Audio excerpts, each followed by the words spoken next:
CMR shopping mall ఆడి శ్రావణం అతిపెద్ద KG sale up to 61% offer 1+1 combo offer. So ఇప్పుడే shopping చేయండి.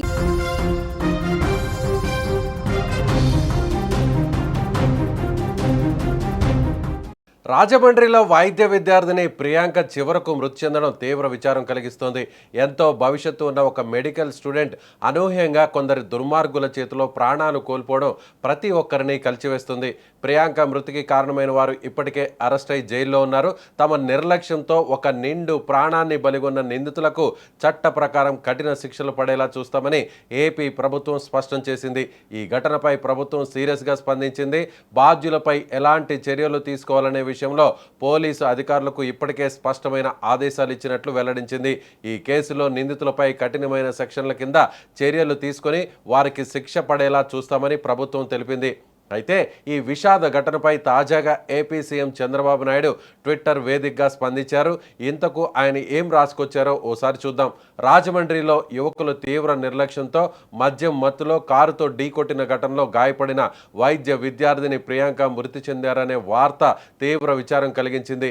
ఎంతో భవిష్యత్తు ఉన్న ఒక వైద్య విద్యార్థిని ఇలా ప్రాణాలు కోల్పోవడం నన్ను కలిచివేస్తోందని అన్నారు.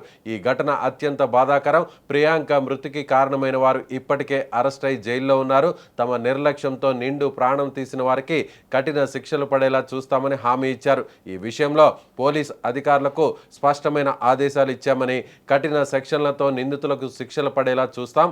బాధిత కుటుంబానికి నా ప్రగాఢ సానుభూతి తెలుపుతూ ఆ కుటుంబానికి అన్ని విధాలుగా అండగా ఉంటామని తెలియజేస్తున్నట్లు చంద్రబాబు చెప్పుకొచ్చారు. ప్రియాంక కుటుంబానికి తన ప్రగాఢ సానుభూతిని తెలియజేస్తూ బాధిత కుటుంబానికి అన్ని విధాలుగా అండగా ఉంటామని హామీ ఇచ్చారు. ఈ నేపథ్యంలోనే ప్రభుత్వం ఆమె కుటుంబానికి 20 లక్షల రూపాయల ఆర్థిక సాయం కూడా ప్రకటించింది.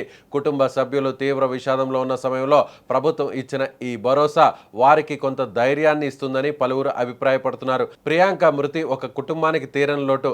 అదే సమయంలో సమాజానికి ఒక గట్టి హెచ్చరికనే చెప్పాలి. నిర్లక్ష్యంగా డ్రైవింగ్ చేస్తే దాని ఫలితం ఎంత విషాదకరంగా ఉంటుందో ఈ ఘటన మరోసారి గుర్తు చేస్తుంది. ఒక వైద్య విద్యార్థిని ప్రాణాలు కోల్పోయిన ఈ ఘటనలో బాధ్యులకు చట్ట ప్రకారం కఠిన శిక్ష పడడంతో పాటు ఇలాంటి ఘటనలు మరోసారి జరగకుండా ప్రభుత్వం, పోలీసు యంత్రాంగం మరింత అప్రమత్తంగా వ్యవహరించాల్సిన అవసరం ఎంతైనా ఉంది.